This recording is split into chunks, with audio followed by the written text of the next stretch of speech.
Sony and Kojima Productions recently released an excellent, meaty trailer for Death Stranding, and it was significant for a number of reasons. Not only did it confirm that it would finally be launching on November 8 of this year, it also showed us more of Death Stranding's gameplay than we've ever seen before. The game, in spite of being much closer to launch than any of us thought, is still deeply shrouded in mystery, and there's so much we don't know about it. But there were actually plenty of details tucked into the newest trailer that gave us hints and clues of what to expect from Death Stranding's gameplay. Here in this video, we'll be doing a blow-by-blow analysis of the footage as we try to decipher what exactly those hints and clues are. Without further ado then, let's get right into it. Right off the bat, we see a bike, which is featured a few other times throughout the trailer, leading us to believe that traversing the world with a bike or bikes is going to be an option. We can see some of Sam's gear and items strapped to the back of his bike, similar to what we've seen with our horse in Red Dead Redemption 2 and our bike in Days Gone. Could Sam's bike be something of a permanent fixture that also figures into inventory storage and management quite a bit? If it does that mean we'll get to upgrade and customize the bike as well? It also looks like Sam has the bike in his base of operations, which would suggest that the bike is going to be a core part of the gameplay. For some reason, it also looks like the bike has two front wheels. He even uses it to make a run for it and escape from a bunch of bad guys who are in vehicles of their own, which means they can probably chase us during gameplay in such a scenario, or one would assume at least. And yes, the bike definitely has two front wheels. Just for a split second in the background, we can also see a couple of deer. Could Death Stranding also have wildlife in its open-world environments? If it does, it would be interesting to see how it reconciles that with a world that seems like it's constantly dangerous to anything that is living and breathing, and to see how that wildlife interacts with the game's supernatural elements. We know for a fact that the time-distorting rainfall called the Timefall is going to play an important role in the game and its story, and here we see a storm coming in from the distance. It's possible that Death Stranding might have weather cycles, where the weather doesn't just bring regular old rains and thunderstorms, but these time falls. Metal Gear Solid 5 had dynamic weather patterns that affected gameplay after all, so it's not like Kojima is a stranger to these mechanics. The time fall, as we've seen in previous trailers and in this one, has a rapid aging effect on everything it touches. Here, for instance, we see the time fall affecting a bird that instantly falls from the sky, rapidly ages, and dies, while on the ground, vegetation sprouts up at a great speed. Death Stranding's game page on the official PlayStation website also mentions that supernatural elements in the world will alter the physical state of your surroundings. This certainly fits with that description. Could dynamically occurring timefalls change the landscape and the wildlife within it while we're traversing it? It definitely looks like there's going to be plenty of variety in the game's world. The trailer shows hills bursting with greenery, with mountains and rivers in the distance, ruined urban environments, rolling green plains, forests, and mountaintops buried in snow. Pointing out the obvious here, this is the first we've seen of Death Stranding's UI, with the player bringing up a radial wheel here for the main equipment we'll be using. There's options for a ladder, a climbing anchor, what looks like a flashlight, and a weapon. It looks like the objects we'll be using for traversal will have limitations to how and where they can be used. The description shown for the ladder here mentions that it folds out to a maximum length of 10 meters. Similarly, the description for the climbing anchor states that ropes attached to it can only be 30 meters long at most. These limitations will probably present interesting challenges to solve that the game will present in the form of environmental puzzles, like how do you get from the edge of a cliff down to the bottom if your rope doesn't take you that far? How do you cross that chasm if your ladder's too small to bridge the gap? Equipment's also going to be limited in quantity. The UI here shows that the player has one ladder with them, while here the screen shows that the player has one climbing anchor, which of course also suggests that objects can either be used up or damaged, or something else that renders that unusable at a certain point. Does this also mean that we'll have to get more of these things using some sort of crafting system? It seems likely.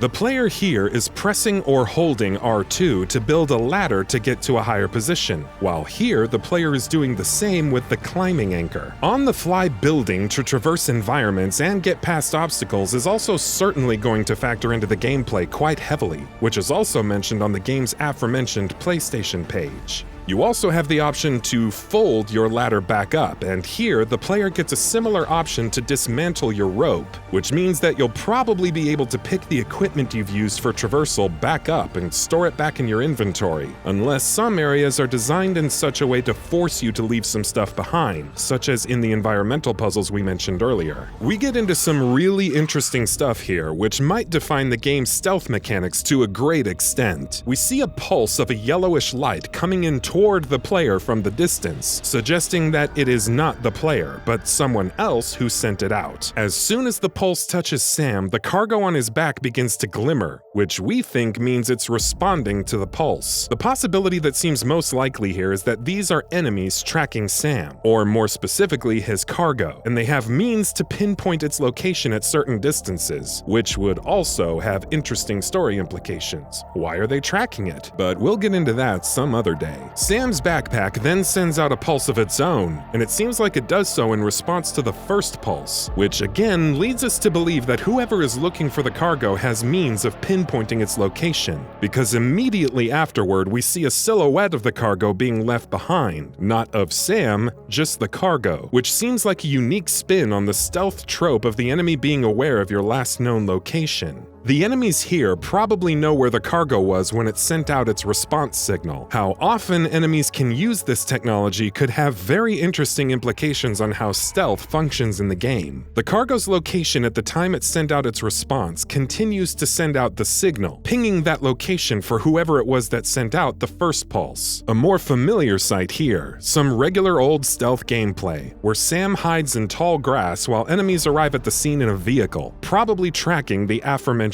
signal. Sam breaks stealth and makes a run for it, and the enemies try to stop him by attacking him with weapons that look like they're electrified. Sam is hit with one of the electrified sticks here, but what happens upon impact is interesting. He doesn't stumble or lose health. The enemy specifically attacks his cargo, not him. Immediately upon impact, a piece of the cargo falls out. Could that mean they don't care about killing him? Or perhaps they can't kill him, and instead just want to get their hands on whatever he's carrying? Sam later picks up that piece of cargo and puts it back into his backpack. That's definitely a dodge. The game's almost certainly going to have a dodge mechanic. And there's our first look at Death Stranding's combat, which surprisingly enough is as melee can be. But there's some interesting stuff to point out here as well. When Sam lands his finishing blow and the guy he's hitting gets killed or knocked out or whatever, he drops a piece of cargo himself. Only this one's yellow, which Sam immediately grabs. Sam then uses that briefcase-looking thing in combat to knock out another guy, who then drops another piece of cargo of his own. We see some other of these guys carrying those yellow briefcase things as well, so it definitely looks like all these people have one of these each, and they might be related to their health in some way, because in combat they dropped these as soon as they were killed or knocked out. It's also worth noting that whether or not you choose to use lethal force on your enemies in Death Stranding will be quite important. The game's PlayStation page mentions, choose your combat methods carefully, as killing your foe is almost never the solution, and every death carries a consequence. We saw this stuff in the E3 2018 trailer as well. That mechanical arm on Sam's arm suddenly starts to whir as soon as it senses the game's well-publicized ghostly supernatural entities, which might be called BTs, a term that's mentioned a lot in the trailer, which stands for beached things, if information on the aforementioned PlayStation page is anything to go by.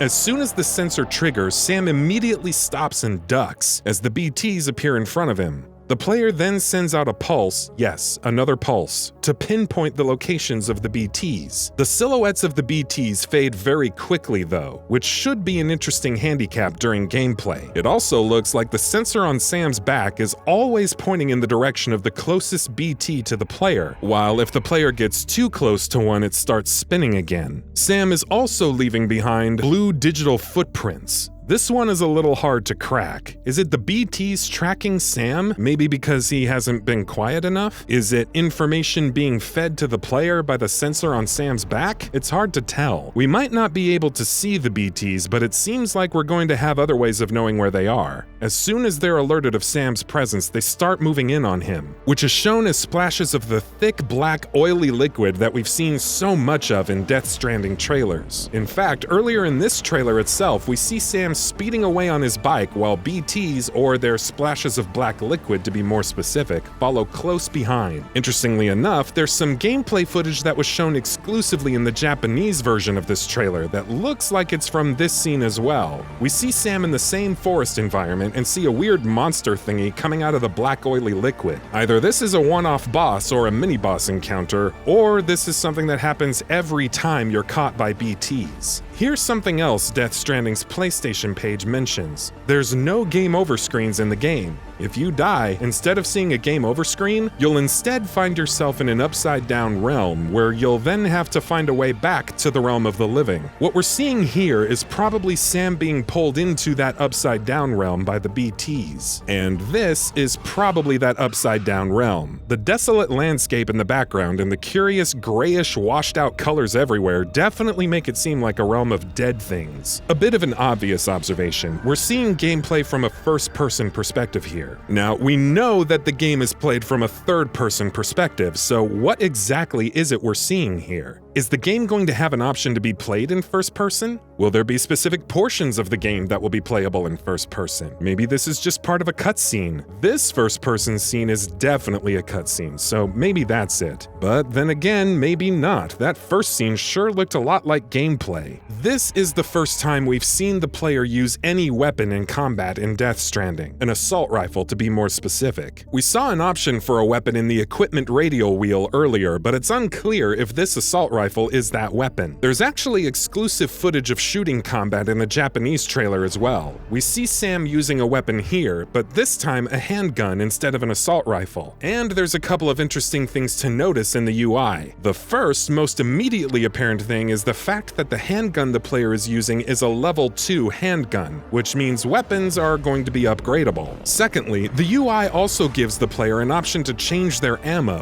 which means exactly what it looks like it means. Here's hoping we get to craft different kinds of ammo as well, though. Finally, also interesting is that right below the ammo count, we see a meter showing a reading in milliliters of all things, with the meter reading showing 820 milliliters out of a possible 1,000. It's hard to say what exactly this is at first glance, but we have a guess. It's definitely not ammo, because we can see a separate reading for ammo right above, so that's ruled out. But right next to this milliliter reading on its left, we see the number 2, which incidentally is also the weapon level of the handgun, as we've already discussed. Perhaps the UI is indicating that the weapon will upgrade again to level 3 once the player has 1,000 milliliters of whatever the liquid is. As for what the liquid could be, maybe the black oily goop or something to that effect, which perhaps is only dropped by BTs. Or they might be related to player health in some way. That looks quite similar to the big dog-like monstrosity we saw in the TGS trailer that announced Troy Baker's character. Here's hoping there's some good boss fights against these creatures in the game. And that about does it for this video. If you enjoyed what you watched and want to see more from GamingBolt, please hit the subscribe button. Also, don't forget to switch on the notifications bell icon next to it. That way you'll never miss any of our videos. Thanks for watching.